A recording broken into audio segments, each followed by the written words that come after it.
One of the most dangerous கிரியேச்சரான electric eel பத்தி தான் பார்க்க போறோம். பட் உண்மையிலேயே எலக்ட்ரிக் ஈல்னா ஈல் வெரைட்டிய சேர்ந்ததுங்க இல்ல. இதுங்கெல்லாம் நைஃப் ஃபிஷ் வெரைட்டிய சேர்ந்ததுங்க.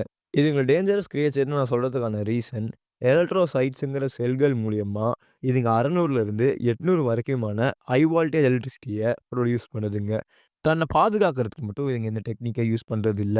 எலக்ட்ரிக் ஈலுக்கெல்லாம் ரொம்பவும் புவரான ஐசைட் தான் இருக்கு. ஸோ, இதுங்க டைரக்ஷன நேவிகேட் பண்றதுக்கும், தன்னோட இரைய கொல்றதுக்கும் இந்த சூப்பரான டெக்னிக்க யூஸ் பண்ணுதுங்கன்னு சொல்றாங்க.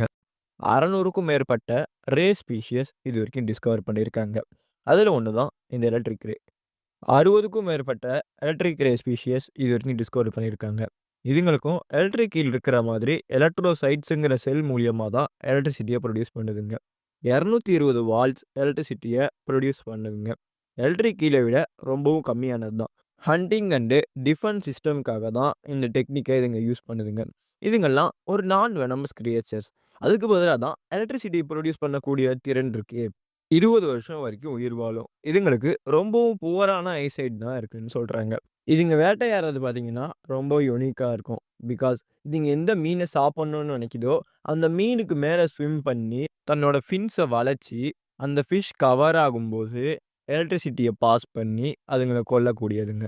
Electric catfish. எலக்ட்ரிக் கேட்ஃபிஷ்லாம் ஆஃப்ரிக்கால இருக்கிற ரிவர்ல தான் காணப்படுதுங்க. 350 வாட்ஸ் எலக்ட்ரிசிட்டிய எலக்ட்ரோசைட்ஸ்ங்கிற செல்கள வச்சு புரொடியூஸ் பண்ணுதுங்க. இதுங்கெல்லாம் ஸ்லோ மூவிங் வாட்டர்ஸ்லயும், ரொம்பவும் கலங்கலான நீரோடையோட பாட்டம்லயும் தான் காணப்படுது. எலக்ட்ரிக் ஈல் பார்த்தீங்கன்னா, எலக்ட்ரிசிட்டிய தன்னோட இரைய கொல்றதுக்கு மட்டும் யூஸ் பண்ணாம, தன்னோட டைரக்ஷன நேவிகேட் பண்றதுக்கும் யூஸ் பண்ணுது. பிகாஸ் எலக்ட்ரிக் ஈலுக்கு ரொம்பவும் புவரான ஐசைட் தான்.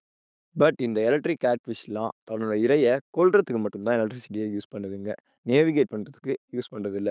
Because compared to electric eel, electric கேட்ஃபிஷ்லாம் ரொம்பவும் பெட்டரான ஐசைட் தான் இருக்குன்னு சொல்றாங்க. இதுங்கெல்லாம் தனிமையில தான் உயிர் வாழும். இதுங்கெல்லாம் தன்னோட டெரிட்டரிய பாதுகாக்கிறதுக்கு ரொம்பவும் அக்ரஷனா நடந்துக்கும்னு சொல்றாங்க. இந்த மீன்களுக்கு செதில்கள்ங்கிறது கிடையாது. ஸோ இதுங்களோட ஸ்கின் பார்த்தீங்கன்னா, கொழகொழப்பு தன்மையோட தான் இருக்கும்.